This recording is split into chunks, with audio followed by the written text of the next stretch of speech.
Joshua Harold goes to Lukubu. Upon returning to the States just a few months ago, I've been asked hundreds of times now, how is Africa? The snarky side of me always wants to answer with, as in the continent, I have no idea. During my volunteer year, I was only able to spend 312 days in the wonderful village of Lukubu, which in Tswana means of many trees. Lukubu is just one of many tiny villages that make up the northwest province of the country of South Africa. South Africa is a country consisting of 9 provinces, each one made up of many different ethnic groups, from Xhosa, Zulu, Venda, Tswana. It even has 11 official languages. From my cozy little rondavel in the village of Lukubu, an hour outside the town of Zeerust, 5 hours away from the city of Johannesburg, and in the northwest province of South Africa, I was only able to capture a glimpse into the beauty of one country that make up the 54 of the continent of Africa. Just like that answer, when I'm asked to share my story this past year, I get the same overwhelming feeling of where to start. What do I say? My story is just one of many, and I don't want people to think that my story is what the whole country of South Africa is like. I could share beautiful story after story in all the ways in which I've changed as a person and within my faith. To tell you the truth, I could stand up here and talk for a week nonstop about what this year and what the ELCA's Young Adult and Global Mission Program has done for me. But we as Americans just don't have time for that. So I'll do my best to keep it short and share some stories that touched me the most, the ways in which I've changed, and the beauty I found along the way. Each morning, the sun would rise over the mountains that surround the village of Lukubu and shine through the windows of my rondavel, lighting up the room as if I were a runway model. I'd get out of bed and fill my kettle with from my 5-gallon bucket and pray that there was electricity as I flip on the switch. As I wait for the water to boil and make my bed and get dressed for the day in my usual V-neck t-shirt, jeans, and Birkenstocks. As the water comes to a boil, I'd use just a little bit to brush my teeth and wash my face. Then I'd fill my yellow Charlie Brown mug and plop in a rooibos tea bag. Everyone there drinks rooibos because it's only grown in South Africa. I'd open the half door, and of course there's a huge cow sleeping on my porch again. We don't have animals and our yard is fenced in, but for some reason there are always various animals sneaking into the yard. Cows, pigs, cats, goats, donkeys, sheep, you name it. After shooing the cow away, I'd use my giant skeleton key to lock up my room and turn around to make my way over to the creche. As I step off the porch, I feel the heat of the morning sun tingling my skin just a bit. It may only be 7:30 in the morning, but the red sand beneath my feet is already hot enough for me to not forget my shoes again. As I start walking with my tea in hand, I look around me at all the colors of my yard. Bright yellow flowers on huge trees, the green unripened mangoes that are almost ready to make acha, the aloe plants and acacia trees, pink and purple flowered covered bushes that bloom almost the entire year I was there. There was just one that was my favorite. It's called the Yesterday, Today, and Tomorrow. Hebrews 13:8 says, Jesu kirsete e unswe e Tswana maabane le hompiane le ka barusut lang. Or Jesus Christ is the same yesterday, today, and forever, or tomorrow.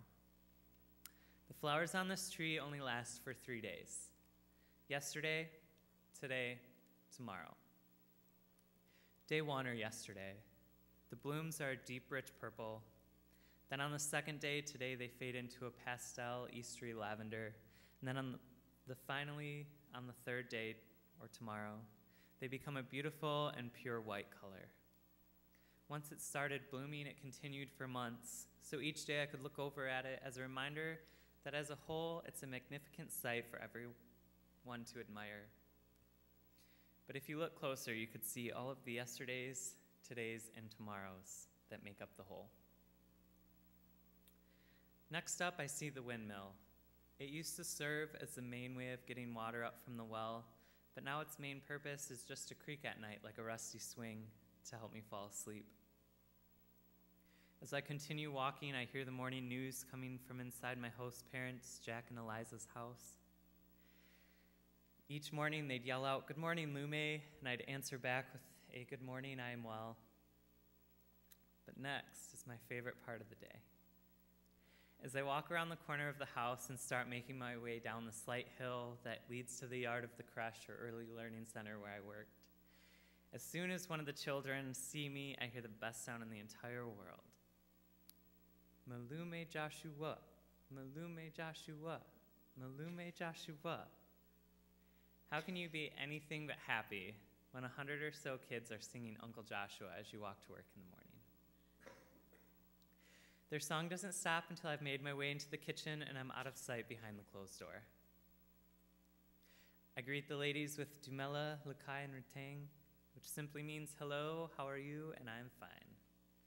And after the greetings are all finished, I put my book and mug on top of the microwave and begin helping with breakfast. At the creche, we serve breakfast and lunch Monday through Friday to just over 100 kids. Breakfast usually consists of porridge or oatmeal.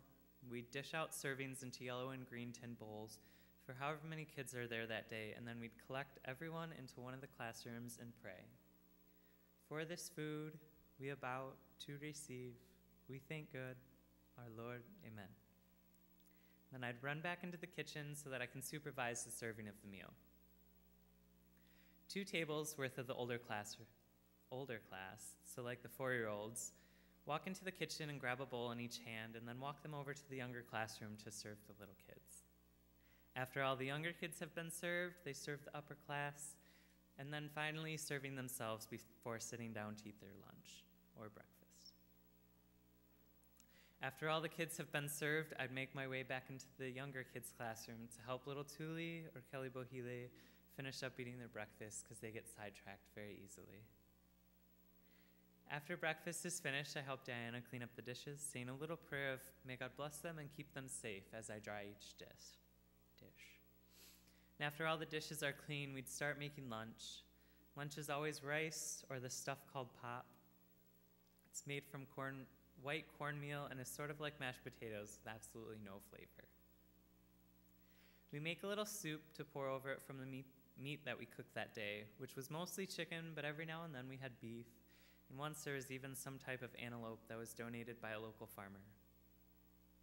We also have whatever vegetable is in season at the time. A lot of spinach, cabbage, and carrots. Once we have lunch in the pots to be cooked, it's another favorite time of the day, tea time. As the kiddos use the toilets and play on the playground, I boil water for Diana, Calais, Agnes, Mosa, Shirley, and myself. Rooibos tea with lots of sugar and lots of milk for them, and a mug made separately with no sugar or milk for myself. As the kiddos burn off some of the morning energy and the ladies and I sit on the porch and enjoy a cup of tea. It's so wonderful. Chaos could be all around us, but on that porch, it's just the 5 ladies and myself sitting and drinking tea.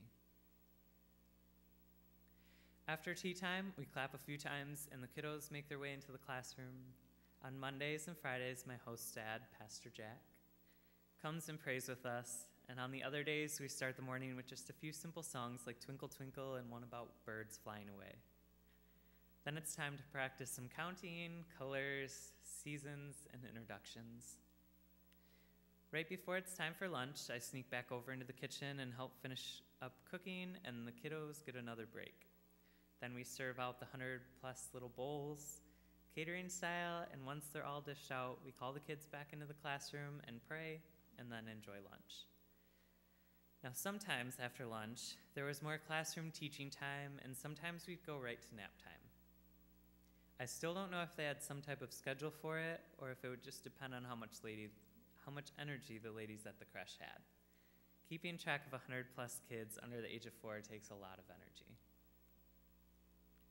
Either way, we'd almost always make it to nap time, and while the kiddos slept, we'd make sure all the dishes were put away from breakfast and lunch, and then it was our turn to eat. Diana would always hide my plate of food on the opposite side of the kitchen so that no one else would take it.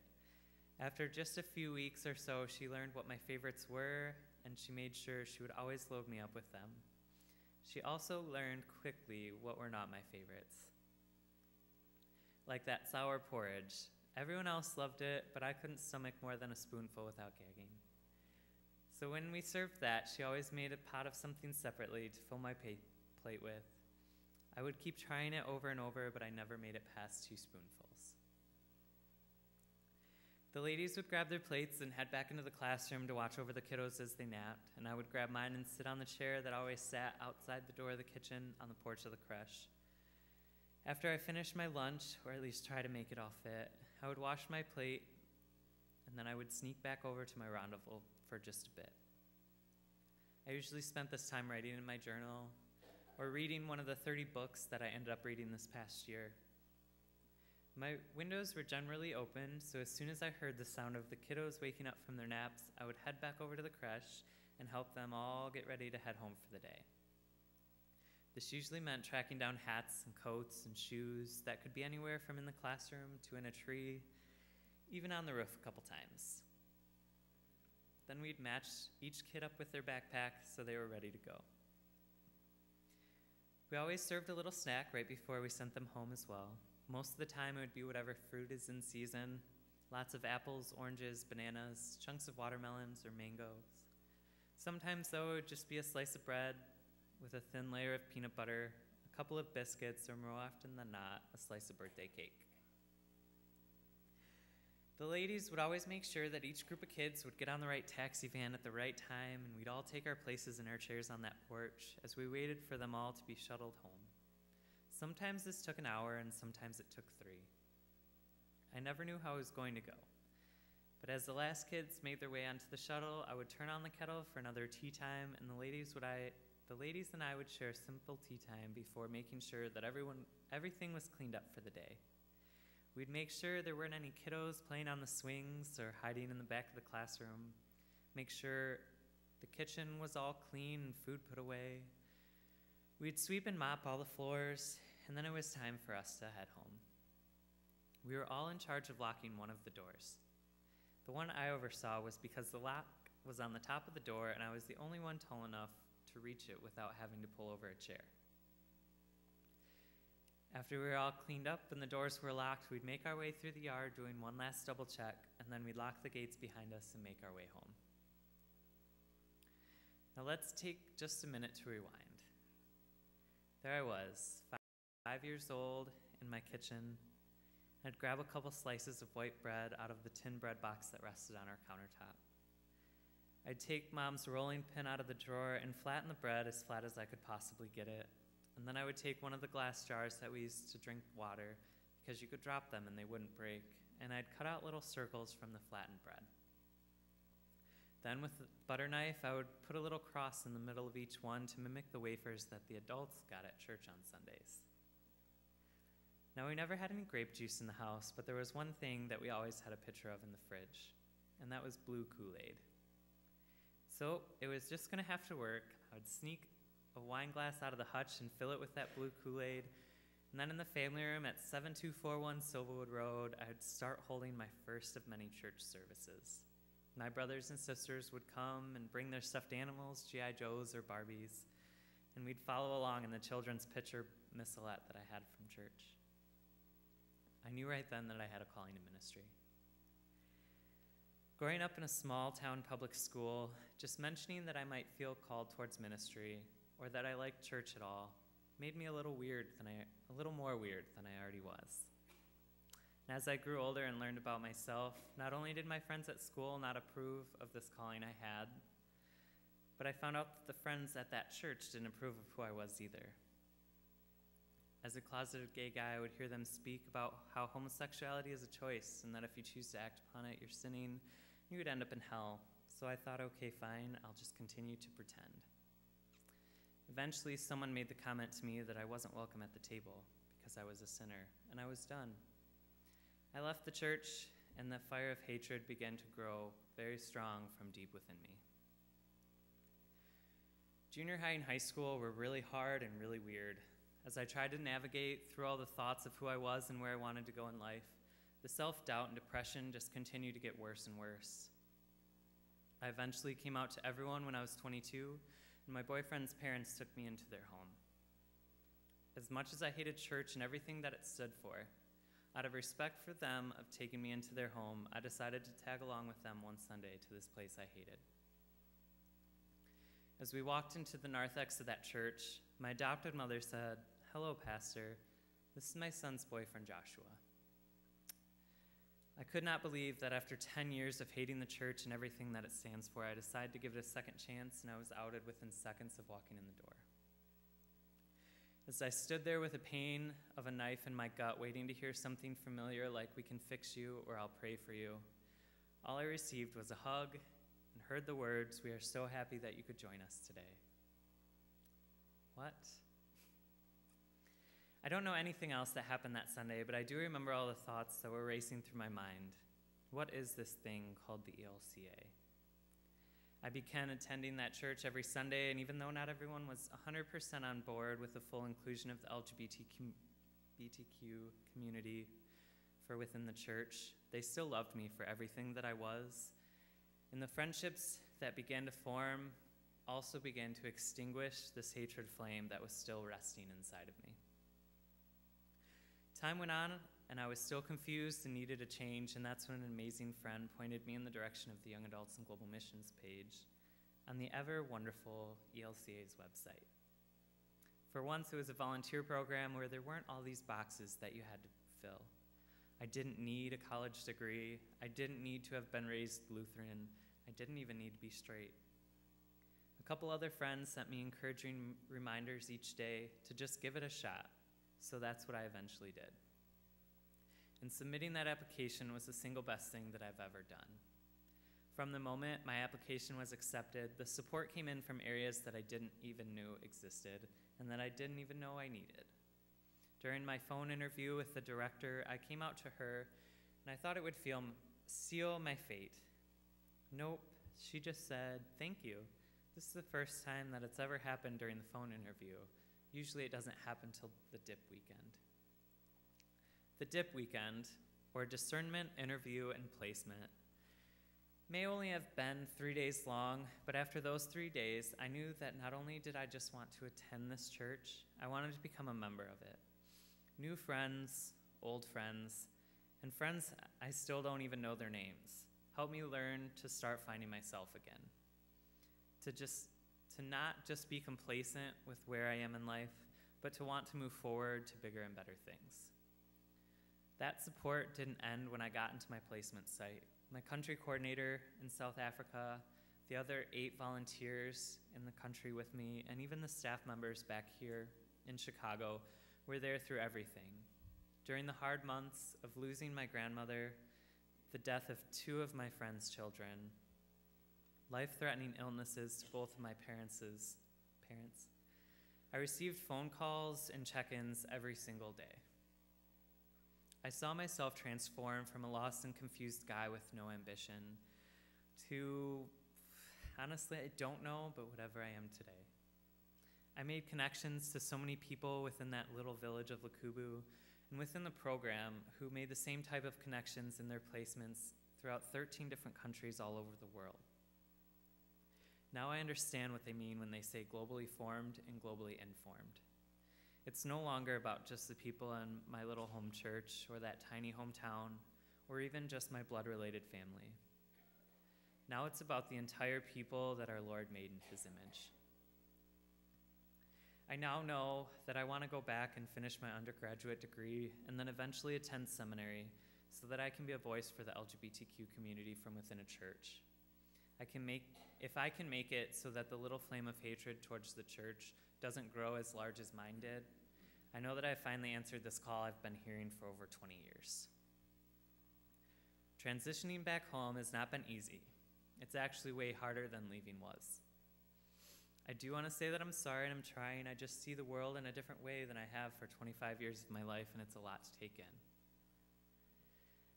Like I said, I could talk for days, but I promise I'll end with one more quick story. It was 110 degrees. All the kids have been shuttled home for the day, If you remember back to when I was explaining my day at the creche, it ended with us locking the gate and heading home. Sometimes I didn't always just walk straight to my home. I would accompany one of the ladies to their home. This particular day was early within my year, and my Swana was not very good yet. And Diana's English was about the same. So most of the walk home was done in silence. But within that mile, every now and then, she would point to a house and say a name, and I would just assume it was one of the kids from the creche. After arriving to her house, she invited me in for tea and a bowl of porridge because in the Swana tradition, every guest gets tea and some sort of snack. We watched a little bit of the news, and then she pointed outside and said, "Lume, dark, home." And I knew that I needed to head home before it got too late. The village of Lukubu is set within a valley, and a small mountain range surrounds it. There is a main road up front that runs from South Africa up to Botswana, and then there's a horseshoe tar road that runs throughout the village. My home is in the front, and hers was way in the back. She insisted that I took the shortcut pathways that cut through the middle of the horseshoe instead of walking out of my way to stay on that tar road. So I did, and I walked, and I walked, and I walked. I could still see the mountain range in the distance, and I hadn't hit the main road yet, but the sun had sank low enough that I didn't know exactly where I was at. I tried calling my host dad, but he was busy, so he didn't answer. So I just sat down on a few rocks beneath a beautiful tree and texted a few friends from my brick phone saying, "I think I just got lost in the village. What do I do?" As it started getting darker and darker, I started to panic a little more and more. I've only been here for a couple of months and I've already messed up. As I sat there trying to calm myself down, I noticed a windmill. It looked way familiar to be just any windmill. Yes, it was the windmill that I pass every morning on my way to work that rests in my front yard. I was literally only 10 feet away from my rondavel, but I had never seen the side of it, so it wasn't familiar. It pretty much sums up my life. What I had been searching for this whole time was right in front of me. I just needed to be able to take a step back and look at it from a different view. So thank you again to everyone who's supported me, either financially or with your thoughts and prayers. Everything that you've done for me and the village of Lukubu, hosting them when they came here or when you visited there, has made such a difference on so many lives that I can't even express. So thank you again.